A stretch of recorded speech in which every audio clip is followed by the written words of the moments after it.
Lods, dito tayo ngayon sa Elio, La Union. Surfing capital of the Philippines. Dito tayo sa Dampa. Merong security guard dito duty. Bigyan natin ng shoes. Halika, sama ka. Sana all. Dol, Good evening, sir. ng gabi. Kuya guard. Ilan kayong duty dito? Dalawa, sir. Duty ka pero wala kayong baril dala dito. Oh my God! Bawal ang baril? Hindi naman po sa bawal, sir. Wala po pang license na When? Hindi nga! Walang Mag-carry. license ang... mag-carry ng firearms. Bawal. Bawal talaga. Opo. Kailangan ang firearms dapat pag duty ka tapos meron kang dalang baril, dapat meron kang DDO, tapos LTO na hindi expired, then firearms license niya. Yes, sir. Huwag talaga kayong mag-duty, may dalang baril na wala siyang firearms license. Opo. Ha? Anong size ng paa mo? 42, sir. 42? 41. Di mo pa ako nakita sa Facebook? Hindi pa po, sir. Hindi pa? Opo. Ngayon, nakita mo na ako. Ako yung police vlogger na namimigay ng shoes sa mga guard. Opo. Sige, bigyan kitang shoes ha. Sige po, sir. Victos kay Kuya Guard.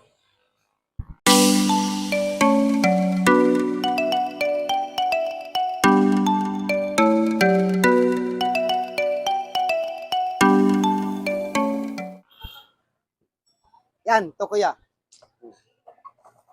Buksan natin kuya para masabi mong may laman. Ito kuya, bag ito. Pwede mo tong lagayan ng damit at saka baon, pagkain. Nakakita ka na ng Victos na shoes? Actually, sir, ngayon pa lang po siya na... Ngayon pa lang. No? Kasi ito na yung gamit namin sa PNP, sa AFP, gamit namin to.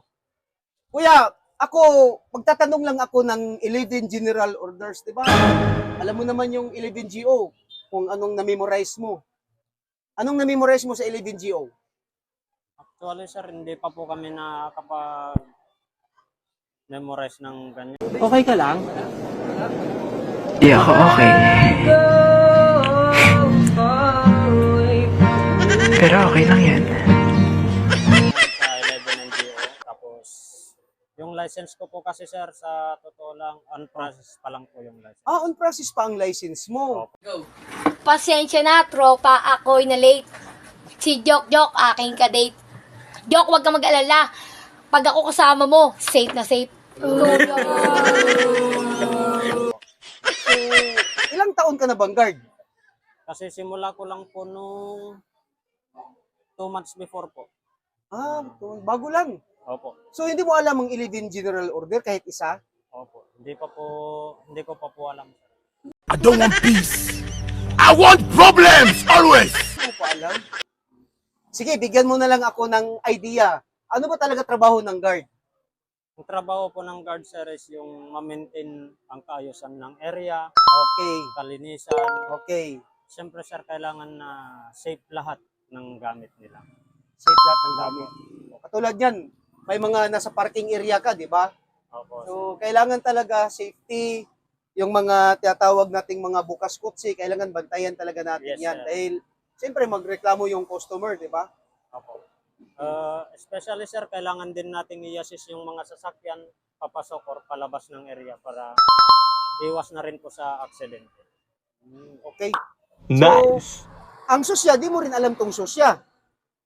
Alam ko po yan, sir. Sila Ano yung po susya? Ano yung susya? Sila po, sir, yung may hawak ng lahat ng agency ng security guard. Pero yung acronym ng susya, di mo alam. Saan ba to nakabase ang susya? Sa camp? Yun ang hindi pa po nila binanggit, sir. Kasi kailan lang din po ako nagsimula as security.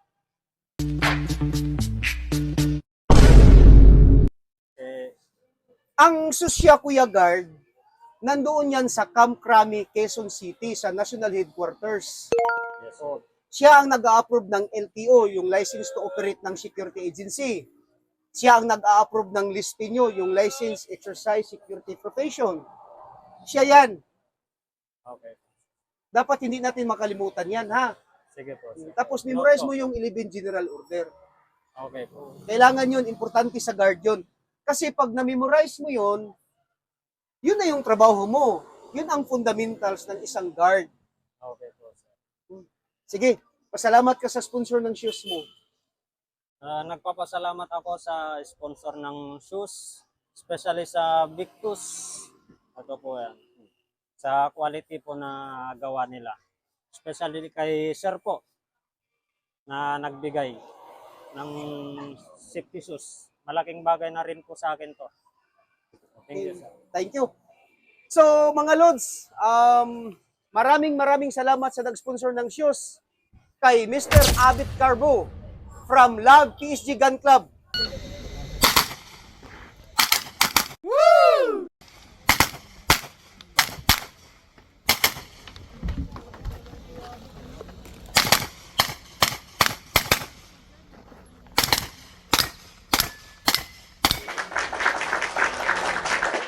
Idol, mabuhay ka hanggat gusto mo. Life is beautiful. Thank you, Kuya Guard. Thank you, sir.